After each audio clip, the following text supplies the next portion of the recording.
as an insurance industry, we have looked at the accident data and we have assumed that there's a 3% risks of this thing happening. So let's just cover it up. And then you tell the person, oh, come and buy this thing. And the person, God forbid, it will not happen to me. I'm reminded of one of my uncle, so he traveled, and then this is not to Uber. So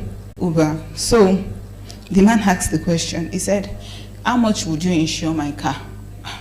I said, your car, if it's comprehensive, it's 5%, it's a flat rate. If it's third party, it's 15,000. He said, okay. And I said, well, if you don't want to, there's something called own cover. 35,000, 45,000, 60,000. I explained to him, he now said, okay, that he has a problem on why he does not believe in insurance. That if accidents happen now as we are driving, and then he gives this other person his insurance certificate, the person will just treat him and say, no, fix it now. Those are the part of problems that we are facing. So when somebody has that, so even if you have a comprehensive, like you've paid 5% of your car value, and then you are trying to tell this person that contact my insurer, they are going to fix your car for you, and the person is like, oh, kilo come with insurance, oh God, what's my business with insurance? Fix my side mirror for me before you leave here. And it just goes on and on like that. So people do not believe. So I want to say literacy is also knowledge. You can know something, but you don't have wisdom on it. So like they have trust issues and other things, indecisiveness and hate behavior. One easy way to influence this part of our world, one easy way to influence us is just look for one influencer that has good behavior and say, please sell this policy for me. It's to sell. There was an influencer that got into an accident one time, like sometime like that, and then it was on comprehensive insurance. Normally, that's what the insurance industry would do. The car was a write-off, so they had to buy him a new one. And this person just came. It wasn't a paid advert. The insurance industry has done what they are supposed to do. And this person came and said, oh, if you use this insurance industry, and you know what happened next? People started saying, oh, I'm going to insure with this person. And agent or distribution influence. Agent. So yesterday, while the presenter, I can't remember his name, while he was presenting, he says that we have access to information, access to internet, and the good thing about the insurance industry now is that they are evolving. They are not just sponsoring polo club or business day again. They are meeting us at the point of our need. You open your PalmPay app, you are seeing Angza Manza, Leadway, you can buy your insurance, Aiko, you can buy it there. And this is really, the moment they see it, they have like trust that, oh, okay, you know what, I'm just going to buy it here since PalmPay has not defaulted before. So something like that. And even agents. My friend, I have a friend, and his schoolmate was an agent in our company. So eventually, I think he passed on. So he called me and said, oh, Dami, this person is not around again now. I want to collect my money. And I'm like, what's the policy? He told me the name of the policy. I said, okay, do you know that this is the surrender penalty if you collect this money? He said, what do you mean? It's not my money. What do you mean? This is the surrender penalty. I'm just helping the person. This person is no more. And I told him that, okay, your agent did not tell you. Although the penalty was not much, but because I was just there to guide him, those are the things that the agents would. So if agent tell you today that don't buy this policy, you will not buy. And if they tell you to buy, it is easy for them to sell the market. This has, greatly impacted low profitability due to mispricing. When I joined Asset and Liability Management Unit, the first thing my senior colleague told me is that for every asset that we have in this place, they are liability driven. So it's not like you go to the market to say, I just want to buy maybe 2030 bond because I feel like buying it, or I want to buy 2045 bond because I feel like buying it. No, you have to look at your liability, and you have to look at, the assets, a matching asset that matches with it. So how does behavioral risks affect lower profitability? Is that we assume that there are high risk, there are medium risk, and there are lower risk people. So when these high risk people start behaving irrationally and it's not aligning with what we had budgeted or what we have proposed, what happened is that we want to reprise. And by reprising, people that have low risks will be like, I'm not even enjoying this, and they drop it. And your pool is filled with people that are, people that are consistently coming to make claims. And you just say that your top line, your total revenue is huge, but by the time you're looking at your profit, it's nothing to write home about. Reserve strain and need for assumption strengthening. So this, because you have to keep going to maybe liquidate, you have to keep going to touch your reserve retained earning in order to just pay these people their claims. It would kind of strain your reserve, and over time you need to keep saying, okay, this lapse rate has increased, withdrawal rate has increase, let's go back to reprise and whole liquidity pressure from unexpected surrender volume. You have to keep liquidating these assets that you had bought to manage the liability. And by that time, it's already affecting your solvency impact. You now have to have enough money in your buffer, money that you would have invested in other things to bring return. You have to keep it so that you don't run into not having enough capital requirement ratio. And also there is a mismatch between the expected and the actual cash flow that comes in. Your budget is looking very good, while your actual is nothing to write home about. How insurers are expected to manage behavioral risks. You're supposed to take regular experience investigation and monitoring. How do you do this? So there is something that we do. We do it monthly, on a small scale, then quarterly, and then yearly. Is that for any time we would usually compare our actual with the estimated. So for any time there is a significant deviation, we have to look at it again. We have to talk to the business. If it's the expenses, if it's the commission, if it's the withdrawal rates, we have to sit and have meetings with the businesses to be able to address this.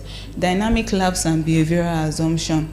So naturally, we human, we are not static. We evolve every day. Tomorrow now, somebody can just wake up and say another thing and everybody will follow. So at this point in time, we are also supposed to be on our toes.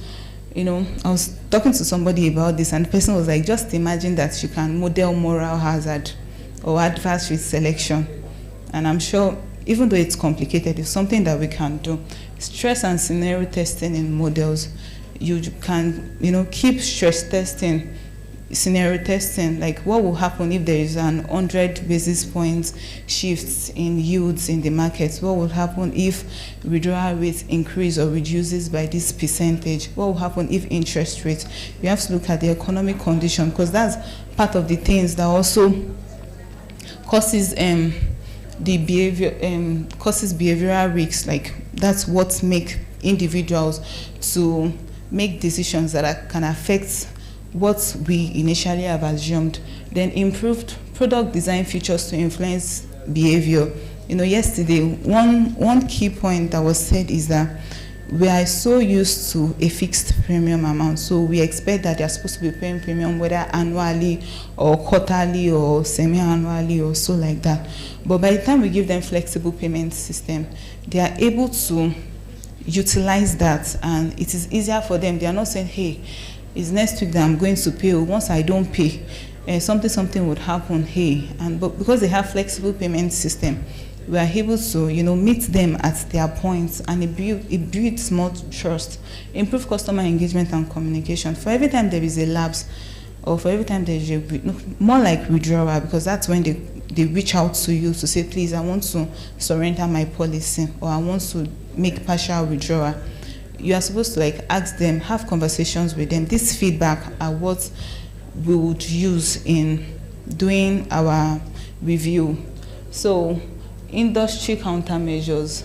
So beyond these traditional approaches that I have mentioned, we can also harness the use of technologies, so while I was having the conversation with the driver yesterday, and he said, if there's an accident now, you don't know when you will collect your money, especially if there's no witness.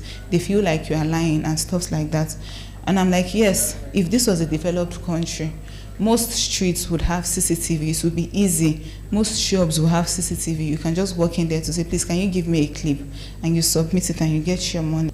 I saw it maybe on a reel where one man was exercising and his heart was pumping. Naturally, he just thought that it was due to the exercise effect. And before he knew, his BP went up and he fell into cardiac arrest.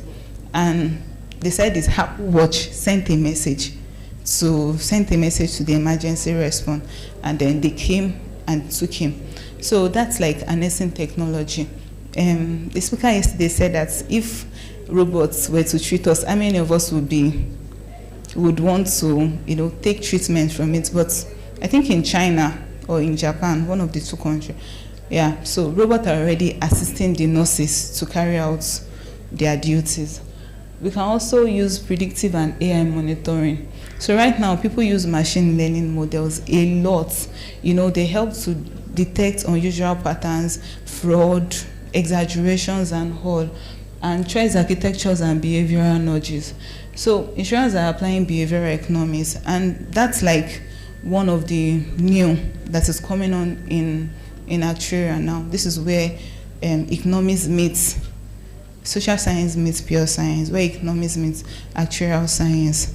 This is because usually, like I said, every time people are doing different things, and we have to regularly, try to model these things, because by doing it, that's how we are able to reflect what is happening in our realities. So, conclusion: as insurance system embrace risk-based capital reform, behavioral dynamic cannot remain an actuarial blind spot. So there's something I read while I was designing this. The man said that actuaries we like driving, fast cars, and then we don't know what is happening. We are just doing everything. But while I was reminiscing on that statement, I just feel like, no, that's not how it happens. Just imagine that the front view is the future. The front view is humans, our inconsistencies, our irrational behavior. But you have the rear view. The rear view and the side mirror they are like the historical templates, the traditional basis that we are using. At every point in time, everything, when you are driving a car, you have to simultaneously, consciously look at your side mirror, you have to look at your rear mirror, and you also have to look forward. And that's the world that we are living now. We are not just supposed to be okay with the norms. We are supposed to be building, we are supposed to be integrating, we are supposed to be doing so many things, evolving as the world evolves. And thank you very much for listening to my presentation.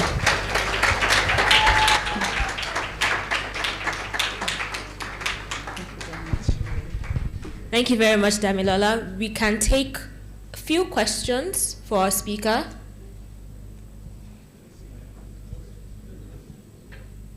Do you have any questions for our speaker? Seems like everybody is in a hurry to want to go. Wait. Yeah, it was such an amazing presentation, right, about how we humans are. I know all of us understand how our behaviors are. We do have a gift to present to our speaker, as well as the QR code. There's no QR, okay.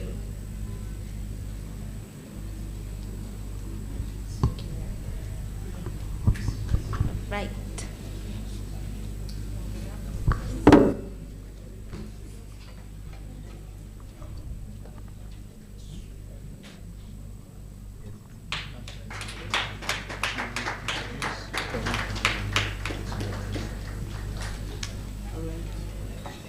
All right.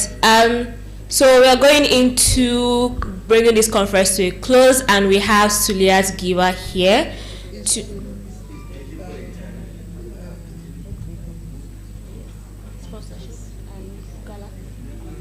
Yes. All right. So we have Suliat Giwa here to express gratitude and also give you information about the gala that's going to happen tomorrow.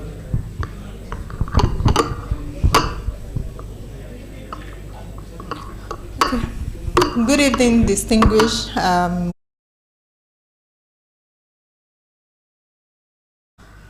participants. On behalf of NAS, we would like to thank every one of us for our participation and discussion so far. It's been an insightful, enriching learning session in the last 2 days, and as we come to the end of the session, we would like to also let you know that it's not all out the conference. We are now going into the fun part. Tomorrow is the gala dinner and gala night. We are celebrating 40 years as NAS. It's going to be a very fun and a memorable event for us. Please, the theme of the gala night is classic and cultural elegance, a blend of formal wear and a traditional attire. So we are hoping that we will see everyone tomorrow evening with our colorful outfits. Please, red carpet starts at 4 p.m., no African time. By 5 p.m., we are all seated and the event is going to start exactly 5 p.m. Once again, the event is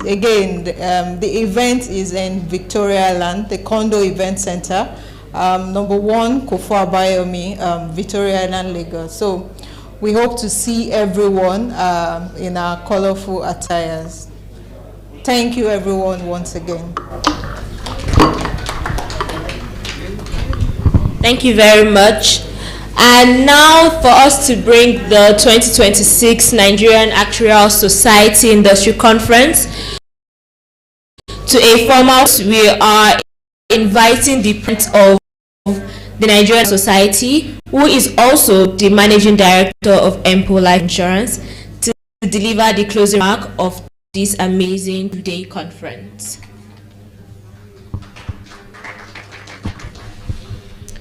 Are we tired? Oh yeah, now clap again.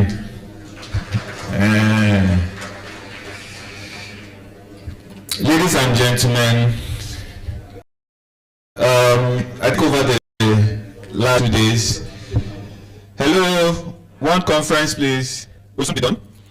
Over the last 2 days, that's today and yesterday, we've had the opportunity to engage on some very, very interesting topics. Particularly today, we started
I'm sure from the time the Nigerian Actuarial Society was established to that time, there was also progress. So it may not be where we want to be, but I think it's worth celebrating, and if we come together, there is a lot that we can do.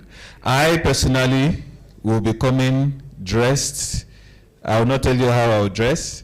The only thing I've appealed to the organizers is I'm not dancing tomorrow. Yvonne and I think Andy gave us some nice steps last year, but I'm not dancing tomorrow, but I will come properly dressed for the occasion. So please don't come dressed as actuaries. Please don't come dressed as actuaries. Dress to the occasion, possibly traditional, and of course, for those of our guests that did not pack their bags, whatever you dress in is fine with us, but not as actuaries. So please come. Red carpet starts at 4. Red carpet is where we take all the pictures, we do all the interactions, we admire ourselves, and then we start determining who will win the best dress guest. And every other thing apart that, we're not discussing, we're not presenting any papers, there will be no presentations, it's just networking, fun, and enjoying ourselves. So thank you all very much for these 2 days of engagement. God bless you and watch over you as you return to your various homes and your hotels, and we'll see you tomorrow. Thank you all.